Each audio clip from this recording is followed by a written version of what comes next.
that learned got Right. Okay, so last week we were talking about we started the Mishnah that if the husband and the wife are living in different places, so the husband has what we could call a trustee who is paying from the husband to the wife for certain needs. And we talked about number of meals, and that's where we're kind of left off on. We're going to be continuing there. One of the things I didn't know, but now I have an answer, was you have to give her a certain amount of bread or wheat to make bread and beans. I'm like, well, I'm not sure why kidney is why I have to give beans. So the Meiri says the beans were some type of spread that you would put on the bread. I mean, in modern Israel, we'd understand you to make hummus out of the beans, that it would be chickpeas, but it was just whatever it was that you would make something and eat it with the as an accompaniment with the bread. And also, these meals here are pretty vegan. They don't have any protein. Well, the beans have some protein, but there's no provision of meat or fish or chicken, but that's based on their diets back then. So the last thing that we were talking about, well, which we were talking about certain weights or measures of the wheat. So we were trying to figure out how does it get her to be enough meals for the week. We were on 64B4, Samach Daled Amud Beis. So let's just start from where 64B4 starts. Money, who's our Mishnah like? Rabbi Yochanan ben Broka, Tamni Havi. If it follows the opinion of Rabbi Yochanan ben Broka, you're giving her enough meals for 8 meals for the week.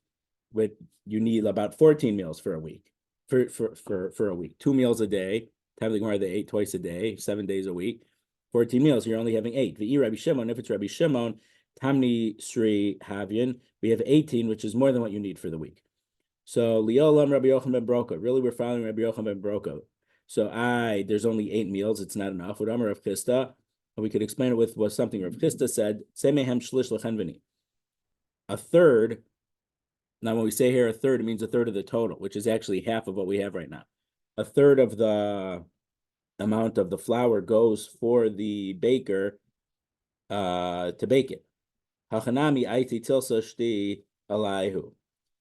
But so then when that halacha was talking about the size of the loaves of bread, that's when you're buying it from the baker. But here, she's going to be baking the bread, so we don't have to deduct any amount of flour as a payment for the baker. Meaning the baker, if you give, it's not necessarily the way we would think of a bakery, but it seems it may have been that you give him wheat or flour and he'll make you the bread, but he gets to keep a certain amount of the wheat for himself because that's his payment for making the bread. You don't necessarily make a cash payment. So in regard to when you would buy it retail, it would be enough for 8 loaves. But when you're doing it this way and she's going to be baking it herself, it's actually enough for 12 loaves. Because the total of 12, a third of 12 is 4. So the 8 that we calculated before, and really half of what it was before, half of 8 is 4. So 8 plus 4 is 12. So, or instead of tzemehem shlish, you're deducting a third, maybe saying, whatever the way the Gemara is thinking about the way of expressing the math. It's definitely what it means. So she's going to have 12, enough for 12 meals from this bread. So then the Gemara says akati tartis rehavian, but that's still 12, and she needs 14 meals for the week. So ochelas imo leile Shabbos. She eats with him on Shabbos nights. So therefore he's through the husband, she's getting the food for Shabbos. So then the Gemara has a different issue. This makes sense. So the Mishnah says that he eats with her, or she eats with him on Shabbos. So that makes sense according to the opinion, which the Gemara is going to go more explicitly later. Well, I think we'll get there today. But according to the opinion that achila is a euphemism for marital relations, how will we have the extra meal? They're not eating together. The ode, and furthermore, Tleiser Havyan, even according to the answer we just gave, that they even if they were literally eating together, that's only Friday night, that would be a 13th meal. What happened to the 14th meal? So Ela Kramer of Chisda, so we have a different statement of Rav Chisda. It's not that the store owner kept a third of the gross as his payment, but he got to keep half for his payment. So take half and add it to your total. So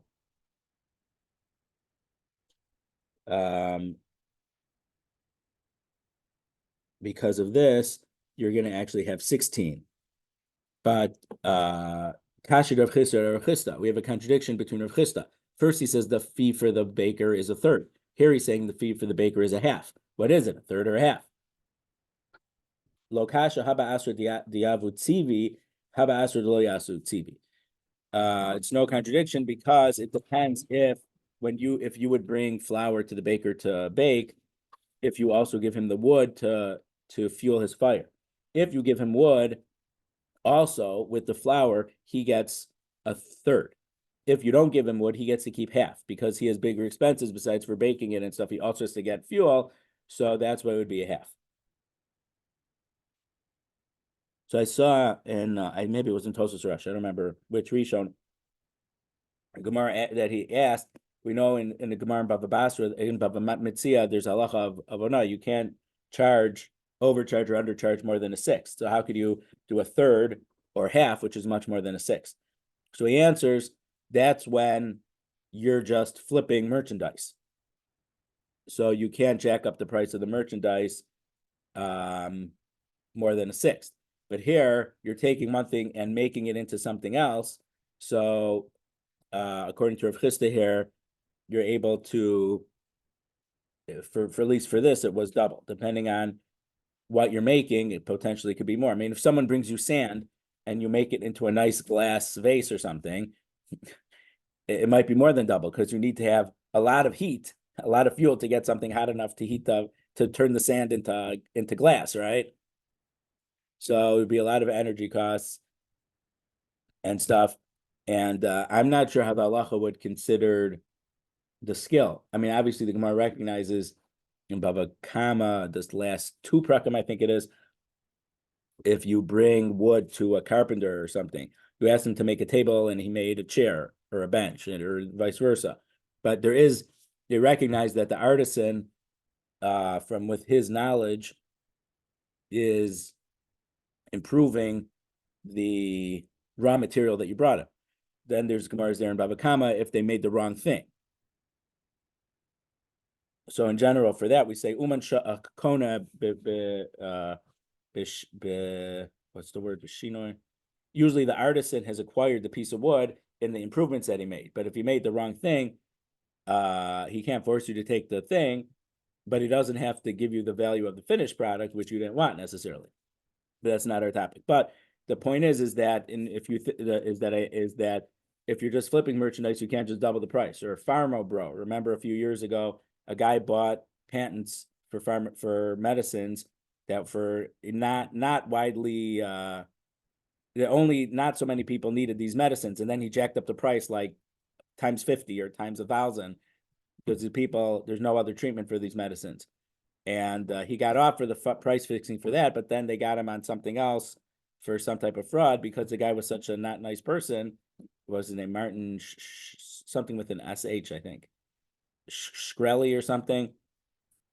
So he was being a not nice person. He was following a ruthless free market economics to do what he did.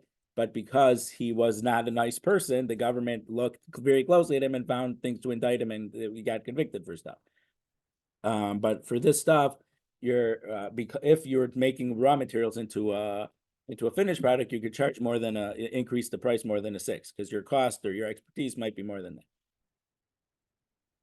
So ihachi shitzun havin. So back to what we said, if the baker got to keep half and he gave you 8 loaves, that means, or 8 whatever worth, that means that there really would be 16 meals worth. She doesn't need 16 meals for a week. She only needs 14. So this is too much. So come on, why do we need so many meals? So the Gemara says, Reb Chidka, it follows the opinion of Rabbi Chidka, the Amar Arba Sudos Chayav Adam Lachal b'Shabbos, that a person is obligated to eat 4 meals on Shabbos. So we know about Shalashudas. Reb Chidka's opinion is you don't need 3 meals on Shabbos, you actually need 4 meals on Shabbos. I think the Gemara in Shabbos there, Daf Kufiyat Ches, I think there might be an opinion that you even have to have 5 meals on Shabbos. But this opinion would be according to Rabbi that you need an extra meal on Shabbos, and we'll talk about, so we're up to 15, but why do you need the 16? We'll talk about that in a second. But as a side point, the Meiri explicitly says over here, and we know from the Gemara over there in Shabbos, is that according to many Rishonim, women are obligated to eat Shalshudas.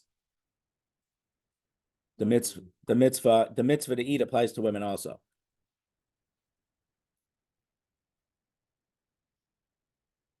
So the Gemara says, "Afilu Tamer Rabbanan," it even works out according to the Rabbanan who we were passing like they only need 3 meals on Shabbos. So how come she has these extra meals? Dal chada le'orchei uparchei. So we give her enough meals in case she has a guest or a short-term guest or a long-term guest. So there's extra food in case she has a guest for a meal. Once we came out to this, that she might need food for extra food for a guest. I feel Tim Rabbi Shimon could even say that our opinion holds like Rabbi Shimon. Rabbi Shimon's opinion was that from this measure of dough or wheat, you have even 18 loaves of bread. Rabbanan dal tlas archei parchei, according to the Rabbanan, that you only need 3 meals on Shabbos. So instead of 14 meals for the week, that's 15 meals for the week. So you have 3 extra meals for guests. And Rab Chidka dal tarti l'archei parchi. Or even if Rabbi Shimon would go according to Rab Chidka, which he probably doesn't, but if he would, so you would have 4 meals for Shabbos, and you'd still have 2 meals for a leftover for guests. So that's why the amount of wheat or oats, or barley that he's giving her is enough for the whole week. Okay, 2 dots. I'm Rabbi Yossi la pasuk sa'orin. Rabbi Yossi says they only talked about giving the barley.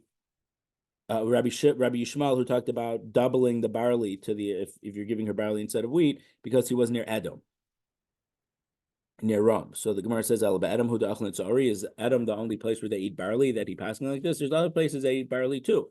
So what's Rabbi Yossi telling us? The rest of the world, they don't eat barley. This is what he means. The only shita who holds it if you give barley instead of wheat, that you actually have to give the double the amount of barley, is Rabbi Shmuel, who lived near Edom, because the barley in Edom is very bad. So if you were there, you needed to give double the amount of barley as wheat in order to get the same amount of bread. Other places, you would probably need to give more barley than wheat, but not at a 2-to-1 ratio. Are the lentils better there? But the thing is, the lentils, again, weren't the main. The staple was the bread. I understand what you're saying. But I mean... vegetarian, bride makes lentil loaf now. Okay. Like I mentioned, everything from our Mishnah is vegan. Yeah.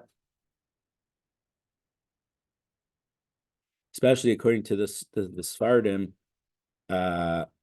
paskin like the Beis Yosef, that you don't even put eggs into the challah.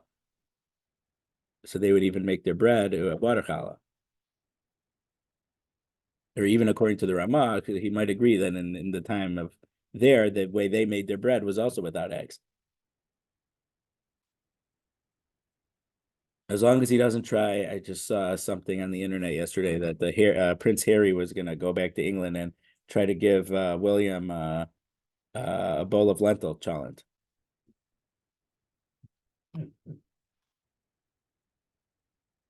Okay, v'nosen lachatzik of kitnius. He gives her half of a barrel. I mean, of a bushel of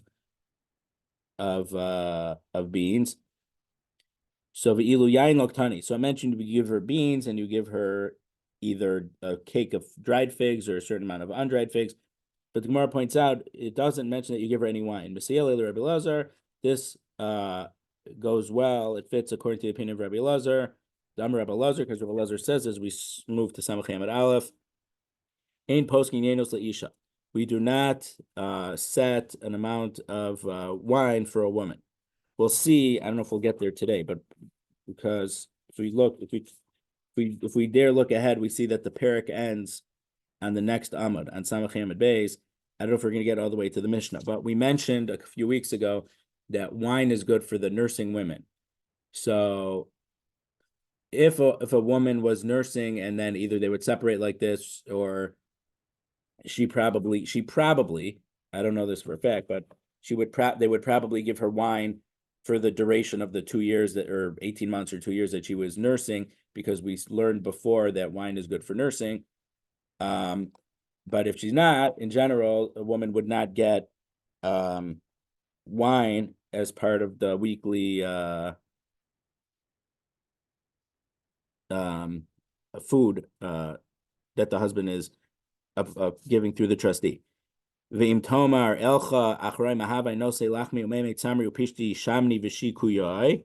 So that's a pasuk in Hosea and Trei Asar. Go after the ones who I love, who give me my bread and my water, my wool and my linen, my oil and shikuyai. We're assuming it means drink, so it seems that the woman would need to, she's getting bread and water and clothes and oil, she would also need wine. So the Gemara says, no, it doesn't mean shikuyai doesn't refer to wine as you might think it means, but it means things that women desire. And that means jewelry, takshitin, ornaments, jewelry. The article tries to say that means makeup.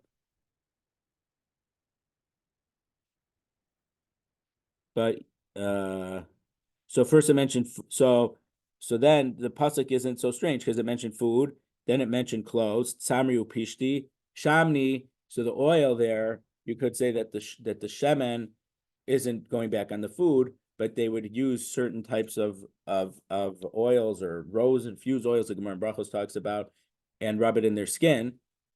And then takshitin could be other skin related items, or again, it could be jewelry.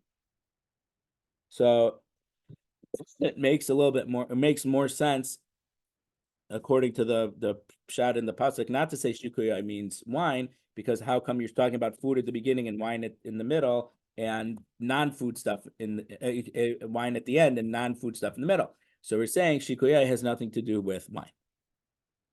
Darish Rabbi Yehuda Ishkvar Neviraya,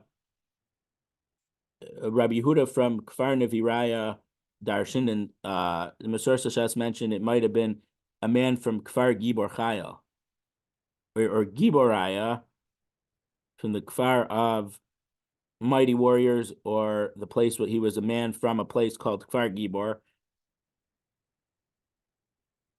What do you think the police had to worry about in Kfar Gibor? If the place is called Mighty Warrior Place, you may not need to worry about people trying to commit crime there. The Amri La'ish Kfar Nefor Chayil, and some say he was from Nefor Chayil, not Nevi Raya or Nevor Chayil or Gibor Chayil. Minayin Shein Poskin Yenos Laisha. How do we know that we do not award wine to the wife that's not part of what she gets? Shenamar V'Takam Chana Acharei Achla B'Shila V'Acharei Shaso. In the Shmuel Aleph at the beginning, after Chana davened to Hashem, Chana got up after she drank in Shiloh and after Shaso. So Achla is she ate. Shaso, it should either say Shasasa or Shasis. So it seems that after her husband drank, but she didn't drink. Shaso v'lo shasas. That he drank but she didn't drink. So we see that it's not the derech to get that women would drink wine. Now, obviously, she wasn't pregnant, we know that she was barren at the time, but I guess the later surgeon generals might have been happy with this practice. Pregnant women, you should not drink alcohol. They're saying all women. So then the Gemara asks, but it says achrei achla, after she ate. According to what you want to say, it should say achlu, after she and her husband ate and after he drank. So the Gemara says, anan midashani krabadibure kamrina, because the pasuk changed from achla, from a feminine verb, to shaso, a masculine. Now, we're not going to go through the dikduk, but because the root of lishtos is probably shin samach saf hey, so the hey as the last word as the lamet hapoel changes the ending of the word. So I mean, there's rules of dikduk for it, but it's not the basic form of the word. Michti bekavoka asik va'asi, because it's talking about her. She got up. It doesn't say she and her husband. My time ashani. How come at the end, at the pasuk changed, and suddenly at the end was only talking about him and not her? It must be telling us a drasha that she didn't drink, because women don't drink. Meisave, they asked, Regila nosinla. If she's used to drinking wine, the husband has to pay for wine for her also. So Gemara says, Regila shiny. That's true. If we know that she drinks wine, then you do have to give her wine. The Amr of Chinna bar Kahana Amr Shmuel, because Rav Chinna bar Kahana said name of Shmuel. Regila, if she's used to drinking wine, nosin lo kos echad, you give her 1 cup. If she'aina regila, nosin lo shnei kosos. And if she's not used to drinking wine, you give her 2 cups.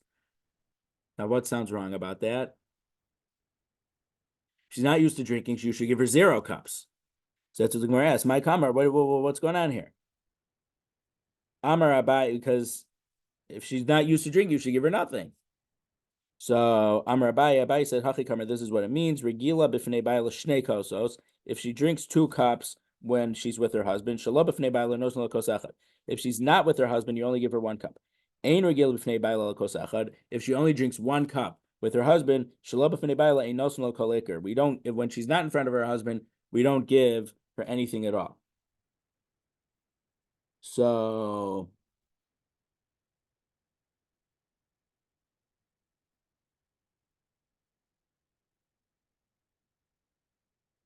Toso says, so this is what Shmuel's statement means. If she's used to drinking in front of her husband, you give her 1 cup. That's because she's used to drinking 2 cups. And so again, if we look up at the previous paragraph, Regila nosin lo kos echad, she'ena regila nosin lo shnei kosos means if she's not used to drinking 2 cups in front of her husband, then the next word that's missing is 0. So that's how Shmuel's statement is. If she's used to drinking, insert here 2 cups in front of her husband, we give her 1 cup. If she's not used to getting 2 cups from her husband, and then it's kind of the main part is missing, but the main part is then she gets nothing. So if she drinks 2 cups, she'll get of wine. She gets wine for 1 cup, and if she doesn't drink 2 cups, she doesn't get any wine from her husband. Okay, 65A2. We're at the 3rd from last narrow line. The ibais ema, or give a different answer. Regila nosin lo l'tzike gedera. If she's used to having wine, we give her to put some in the pot. So it's about cooking wine.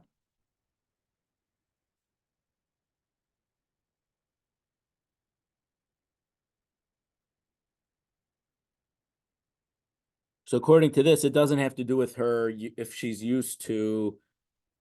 This isn't drinking wine, so it has nothing to do with if she's used to drinking or not. But he has to give her some wine for cooking with. The Amar Babo Amar Rabbi Yochanan, because Rabbi was named Rabbi Yochanan. Ma'aseh b'kaloso shel Nakdimon ben Gurion. There was an incident with the daughter-in-law of Nakdimon ben Gurion, who was an extremely wealthy person at the time of the Chorban Bayesheni. Sheposkul hachachamim sosayim yain letzike keder me'ev Shabbos erev Shabbos. So her husband died, we'll see. Well, the Gemara is going to say in a next line. She was waiting to do Yibum.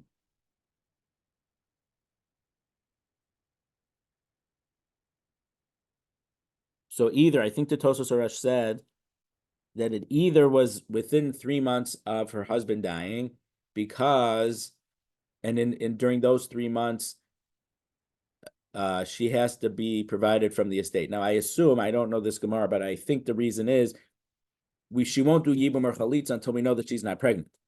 Maybe at the time her husband died, she's pregnant and she's not showing yet. And we learned that I think was in the previous parak, or no, it was earlier in this parak about nursing. I mentioned about the Gemara Yevamos, that if a woman became widowed or divorced, we'd always wait. The Gemara says 3 months, but Lamaisa, it would be 94 days to make sure that she's not pregnant.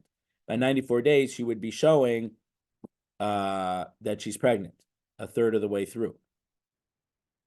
So in the first, so the Tosfos Arash, I think, says either it's in the first 3 months where her late husband's estate has to pay for her food, because you have to know if she's has to do Yibum or Chalitza or not, or this would have been after those 3 months where she wants to do Yibum and the husband is refusing to do Yibum according to the original way. What we saw last week, originally Yibum was preferred over Chalitza, but then they weren't doing it for the right reasons. They either did it because the sister-in-law was very beautiful, or the brother was rich, so she was rich, so she was going to bring more money. So they weren't doing lishma. So they said, we saw that last week that it changed and Chalitza was preferred. But or it was a case where he was refusing to do Yibum, and because of that, the Beis Din decided that he had to support her because she was waiting for him. The detail over there, but that was going on over here. So the halacha is that we could tell that a woman is pregnant by the end of the first trimester. So 9 months, the first trimester ends after 3 months. So we could tell if a woman is pregnant after 3 months. That's the idea behind the halacha. So it's not crazy, right? I would say probably two trimesters. So here's the thing: does it have to be readily apparent through her clothes, or could the Beis Din send a woman to check her and look at her belly? Yeah. So at the end of the first trimester, if the Beis Din sends a woman to look at her belly, they could tell after 1 trimester. So if she decided earlier that she is not pregnant, they can go more than she has proof that she is not pregnant. So the case like that would be, I think we saw it, is if they were separated for a while before he died, or he was traveling, or she went to her father's house.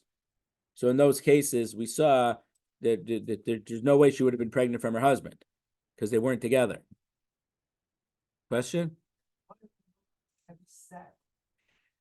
So again, it seems that, if they would send, nowadays you would send an obstetrician, but in those days, a midwife was dealing. I don't know if it would be a midwife, because midwives may have been dealing with the last trimester of pain, but they would deal with women who knew what to look for and to feel around. If you put over here, if you feel the liver, or you feel the spleen, it may not, or in the vast majority of cases, it would be they would be easily able to discern that she was pregnant. So they gave her 2 sa of wine to cook with, which was a tremendous amount. Amrla kach tifsku livnosechem. She said, so you should to your daughters, that they should get such big amounts of wine. Tana abraisa taught shomer's yavam haisa. She was waiting to do yibum v'lo anu achara amen. They didn't answer amen. So some Rishonim say that she was cursing them because she was used to using even more wine, and so they didn't say amen because she was cursing them. And some Rishonim say that she was thanking them to giving a large amount, but because her situation for which she was in, that they were giving her that large amount of wine, was because her husband had died and she was waiting to do yibum, so even though it was a bracha, they didn't want to say amen because they didn't want their daughters to be in a situation where their husbands died without children and they're waiting to do yibum.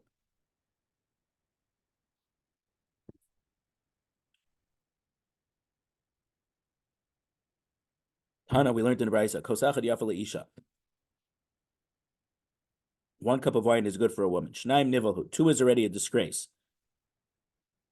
Shlosha tavas b'peh. If she's drinking 3 cups of wine, she will orally ask her husband for relations with her. Arba filo chamor tavas b'shuk ve'ino makperes. If she drinks 4, and to be so crazy drunk, she would even proposition a donkey in the street, and she doesn't care about it. So obviously, it means the proper limit is 1. And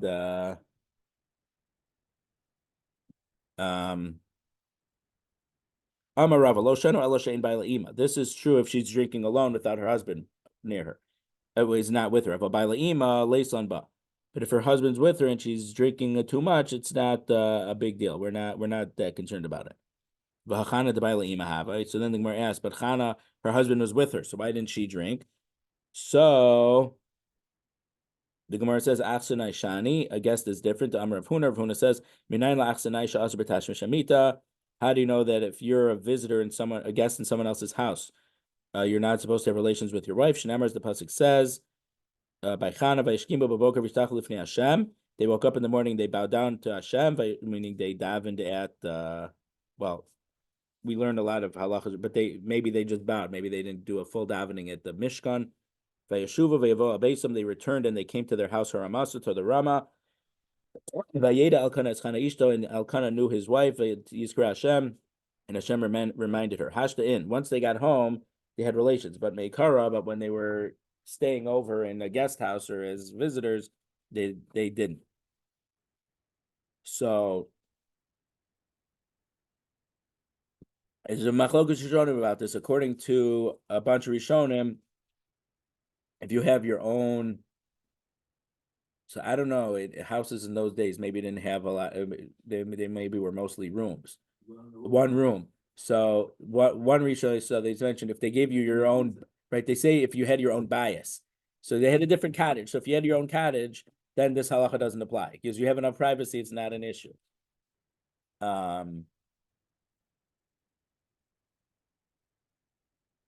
That's the way we pass it. If you have your own room, it seems that lamaisa that it is mutter. When Yitzchak went to Gror, there's an interesting Sifsei Chachamim in Parshas Toldos.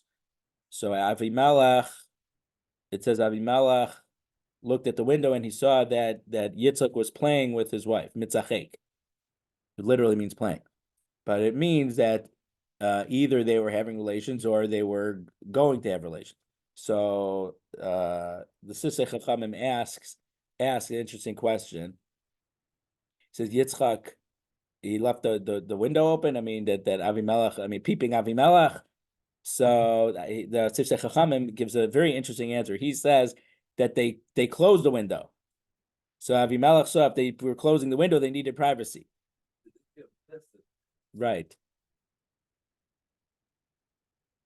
But the point which is up for debate is when Yitzchak went to Gror, did he buy a house there or was he an Achsanai? Then again, it's also before Matan Torah, but for things like this, it's Derech Eretz, it probably wouldn't matter before Matan Torah, after Matan Torah. Choma the Rava. Choma, the wife of Abaye, after Abaye died, came to Rava. Amrla Psokli Mizonai. She said, give me my food from my ksuva. Pasukly, he gave her food. Psokli Chamra, she asked for wine. Amrla Yadana Beina Ben Nachmani Shlav Shasi Chamra. She said, I know about Nachmani. Abaye's name wasn't really Abaye. That's what people called him. His people called him Nachmani, or his name was more Nachmani. Maybe his father's name was Nachman or whatever. But called him Honey. I know that Nachmani didn't drink wine, so you didn't drink wine either. So I'm not giving you any wine. So one opinion is because Abaye was very poor, so they couldn't afford wine. Amrale Chai Demar, so she swore on the life of the master of Rava, to have a mashkile b'shufraze kihai. I used to give him in cups this big, and she spread out her arms. Bahadi kamachavile igle dra. So as she was going like this, her dress, her shirt, part of her arm became uncovered.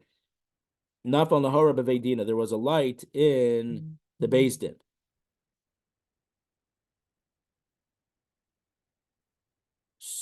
So the light in the Beis Din, if you look in note 25, the article says her skin was so radiantly beautiful, it lit up, so to speak, the Beis Din. So, I mean, come Rava al-Levese, then Rava went home, Tava Labas Rav Chisda, and he was married to Rav Chisda's daughter, and he wanted to have relations with his wife. Amrle Hai Bas Rav Chisda. So his wife said to him, Man Havi Ha'idna Bevedina. She realized this was very out of the character for him. She said, Who is in Beis Din today? Amrle Choma Devisu Dabai. So he told her that Choma Dabai's widow was there. Nafka Basra. So then she went after Choma, Machzle Bekupe Deshida, and she was chasing her, she was hitting her with the lock of a chest, which the art scroll points out in those days, it wasn't a master lock. Those things in those times were often made of leather. Just she wasn't like trying to really beat her and break her bones, but it was something solid, but not as dangerous as hitting someone with a master lock. Until she got her out of the entire mechoza, either the city kol mechoza or the entire district. She said, you already killed 3 husbands, and now you want to kill another one. So in regard to what's talking about here, there's a machlokas, Rabbi, and I think Rabbi Shimon Gamliel is a chazaka happen after something happening 2 times or 3 times. So if a woman was married to 2 husbands and they both died, do we let her get married to a 3rd husband, or is she considered someone who's bad luck for her husbands after 2 or only after 3? So she, according to all opinions, she already had 3 husbands who died, and I guess Rava's wife was trying to say that she's trying to find a 4th husband already. She can't. She's not allowed to get married. Now, in regard to this halacha,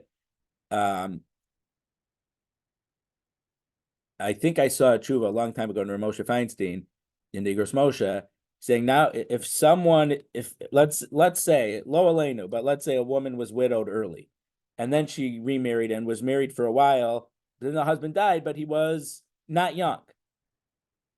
I don't know there's exact time he said, but no, not wartime. Wartime could be anything. Right. No, but we're saying, let's say she's married for 5 years, her husband dies. If she gets, and then after a year or 2, she gets remarried, her husband dies after 5 years again. She's still a young woman, and her husband were young men. So do we let her get married a 3rd time? It's the same halacha. We're passing lahachmir. Let's say if they did a bris on a baby and the baby died. Nowadays we know it's because it's like hemophilia or something. And then they had another kid, and the 2nd baby died from a bris. The 3rd baby we don't do a bris on because we realize we don't want to, because we go lahachmer, we don't want to kill the baby by accident. Nowadays we can know medically if that's problem. In those days they didn't have a test. They didn't want to do a bris on the 3rd kid because then maybe if the 3rd kid would also die, they don't want that to happen. So after if 2 brothers would die from the bris, they don't do a bris milah on the 3rd. It's a similar halacha, but Ramosha Feinstein says if the 2nd husband was an age at around that people die naturally, we won't attribute his death to her, and she can marry a 3rd time. That's not a problem. It would only be if they're young. And I don't know exactly the cutoff of what's young and what's not young, but a couple years ago, maybe it was only 1 year ago, so someone died. So there was a lady, her husband died relatively young, probably in the 40s, in his 40s. And she got remarried, and she was married to this other guy for 40 years. And he died when he was 100 years old or 101 years old. And it happened to be that both her husbands had the same English name. And my grandma knew her, and my grandma comes in, oh, so and so lost another Lester. Like, he's 100 years old, and she's about 90 also. It's not such a, I mean, yes, her husband died, but Baruch Hashem, he wasn't old. And it's not like such a tragedy. It's sad. We're not pushing away that it's sad, but it's not like she was widowed young twice. That didn't happen. She was only widowed young once, which Lo Aleinu, but You, I mean, not many people have hemophilia, but what would they do? so the halacha is you don't give a bris to a kid if you think that it's dangerous for the baby. So I mean, they actually talk about it by Esav. That Esav never had a bris milah. He was all red, so Yitzchak thought that his blood was all out, and if he would give a bris, he wouldn't stop bleeding. So Rishonim there by Esav that Yaakov had a bris, but Esav didn't have a bris because Yitzchak thought it would have been dangerous if we would have killed Esav by giving him a bris milah. So the halacha is in that case you're not supposed to do a bris because it's more dangerous to do a bris v'chai b'hem, to live by the mitzvos. But we know nowadays with the Billy Rubin count that part of that is a clotting issue or whatever. So we don't do a bris milah until the baby is healthy, and the Moalim will refuse to do a bris. I mean, sometimes the Moalim will say, the numbers like this, but they look at the baby and they say, I mean, that's what I heard. Didn't happen to me with Morty, but that the baby looks okay. I'm okay with doing a bris, a milah on this. And if the numbers were really bad, I don't think the Moal would do that. But they have expertise. They've done hundreds and thousands of bris milahs, and if they know the kid looks off. Just like the halacha gives special that a doctor can decide if the person needs to fast on Yom Kippur or not. I think we would trust an experienced Moal to say, even if the doctors say no, but if the Moal says I've done thousands of bris milahs and this coloring is not a problem for me.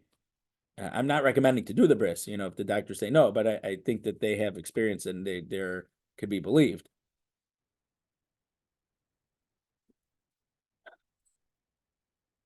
The Visud Rav Yosef Brei the Rava, another story, the wife of Rav Yosef, he had died. So she's the widow of Rav Yosef, who was the son of Rava. Asel Kamed Rav Nechemia Brei Rav Yosef.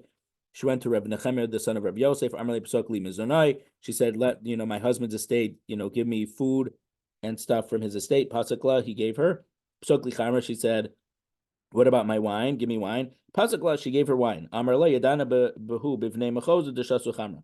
I know the people where you live that the women also drink wine, so therefore he gave her wine. So from these two stories, it seems that if the Dayanim know that the wife would drink wine, they would give her wine. And in the first case, he knew that Abai didn't drink wine himself. So that's why he didn't give Abai's widow wine. The Rav Yosef, the Rav Menashe Mideville, the widow of Rav Yosef, the son of Rav Menashe from Deville, Asel Kameh, the Rav Yosef came in front of Rav Yosef. This seems to be the same Rav Yosef as the previous story. Amr le psokli mizonai, give me food from my husband's estate. Pasukla, he gave her psokli chamer. She said, let me have wine from his estate. Pasukla, so he gave her psokli shirai. Let me have silks for fancy clothes. Amr le shirai lama. Why do you need it? Amr le, she said to him, lachol chavrach lachavruach. So Rashi says, so I won't be embarrassed from my original, what I was accustomed to, not in front of you, meaning seems to be from my first degree people and from second degree people, friends of friends. So there's no letter here in the Gemara that about paskening this way, but it seems that the point of this is that the husband's estate would give her stuff according to what she was used to, what the husband would have given her while she was alive. So if the husband would give her wine, she wouldn't get wine. If if she would drink wine, the estate would give her wine. If she would have fancy clothes, the estate would have to give her fancy clothes. But I'm not sure that we actually that the Rambam or Shulchan Aruch actually talks about this in regard to clothes. I'm not sure.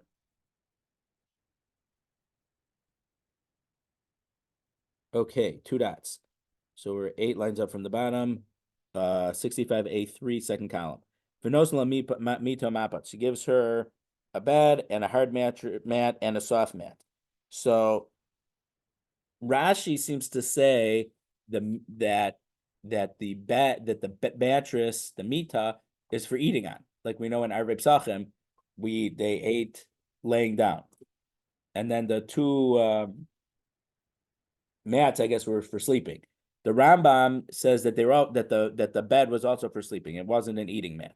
It was a mattress. It was a sleeping mattress. The Gemara says, why does she need the hard mat and the soft mat?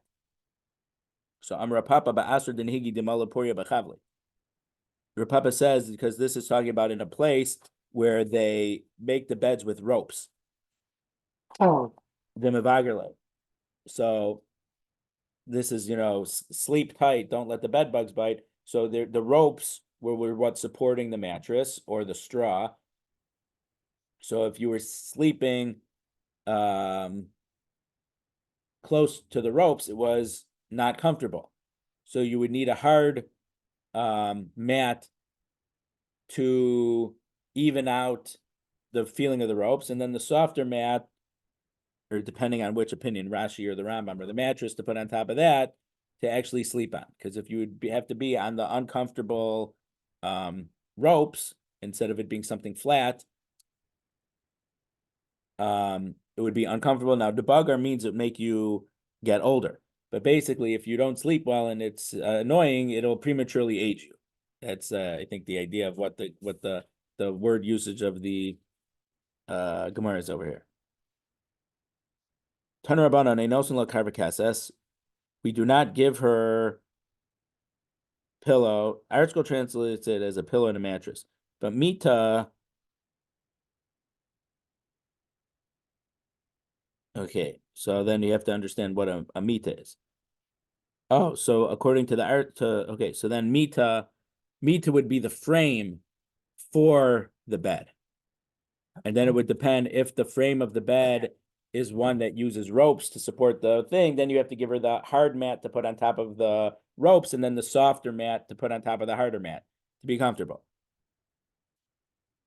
But you don't have to give her a special mattress, that the mats are enough and pillows. According to Rabbi Nosson, you have to give her the pillows and the soft mattress. We didn't get there yet. The Ma Kesef. That's coming up. I don't know if we'll get there before 7:05, but it's coming up.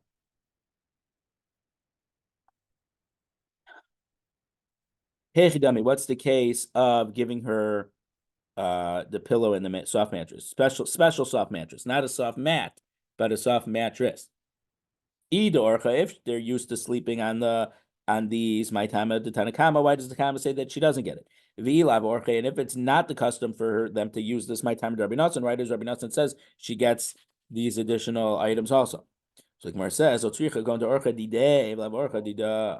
reason is because we're talking about a case where he uses them and she doesn't use it, or it's the custom of the women in his family to sleep on it, but not the custom of the women in her family to sleep on it. Tanakama sabar amar la kiazilna shekilna lahu. Tanakama says if I go to your house, so there seems to be there might be a machlokas about this. According to Rashi, this line means if we're living separated, which is what our mission was talking about. Kiazilna, if I would go and live somewhere else from you, and I'm gonna give you through a trustee your stuff give you money for your needs from that. Shekulnulhu, I'm gonna take the pillow and the mattress away with me. And if when I come to you, I'm gonna bring them with me. Rabbi Nosson says, Amrla Zimnin de Misremne ben Ashmashos. Rabbi Nosson said sometimes if he would go to where she's living, he might come Friday very late. It's already after Shkia. Lamatis Maisiluhu, and he won't be able to bring it. And she will say that you're going to take mine and you're going to make me sleep on the floor, and that will be very uncomfortable. So therefore, he would have to provide for her so this doesn't happen. Now, the thing that I don't understand, according to Rashi's explanation, is that according to the way I understand the Mishnah, maybe I understand it wrong. We mentioned that Ochalas imo milele Shabbos lele Shabbos. She eats with him on Friday nights. I understand that means that she would go to his house for Friday night. The Gemara right here is saying that she's going to be going to her house. So that's one thing that I don't understand according to Rashi's explanation. If I'm not mistaken, the Tosfos Arash for this thing isn't necessarily talking about a case where they're separated. Well, maybe it is, maybe it isn't, but he's saying that there's a difference of what she get, meaning food to eat and clothes to wear. That's, like first degree needs. This pillow and mattress. Now, for us, pillow and mattress, everyone needs. We all use this nowadays, so there's no doubt about that. But in the time of I took the wrong. Safe.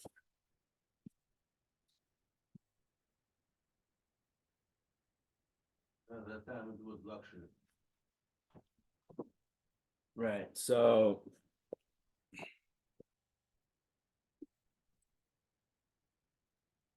as I have to look it up. I don't want to quote it wrong.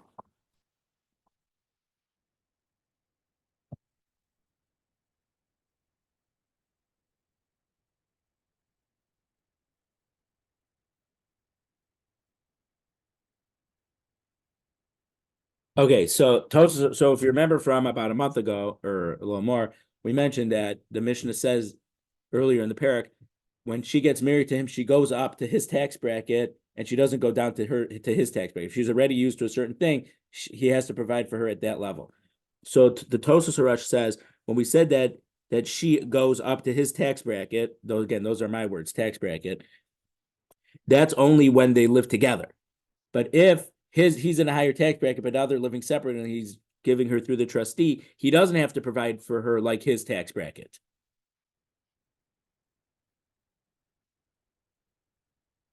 So that's an important point that Tosfos Arash starts with. And then he says,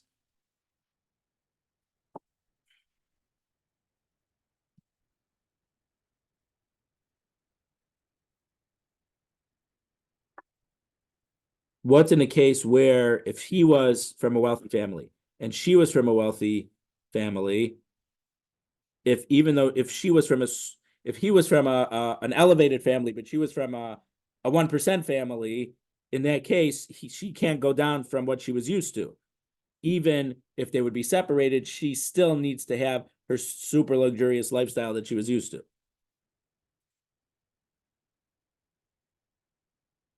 Since she's from this very, very, very wealthy family, she doesn't go down to his level, even if they're living separately. And Tosfos Arash says, it appears to me that for food and drink and clothes, which are for Tanug Habguf, Ulachavod, for the benefit of the body and for respect or dignity, she goes up for him even if she's not living with him, because Chayav Adam Lavas Ishto Kagufo Lachabla Yosem Gufo. A person is obligated to love his wife like himself and to honor her more than himself. Rav Aaron gave a whole share on this topic, even though it wasn't directly related to the Gemara and Kesuvos in the first parak, and he has a parak in his sefer about it also. I mean, it's the same Torah.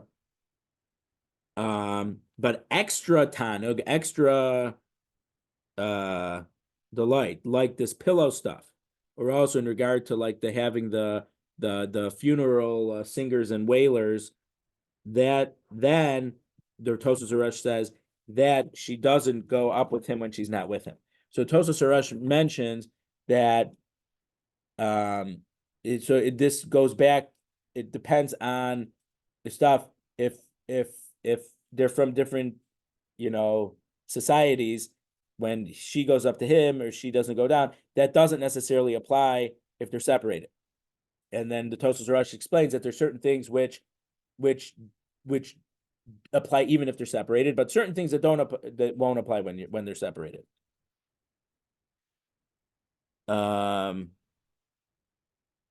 Okay, so we're just at the last line here. We'll leave it here. It's time for mincha.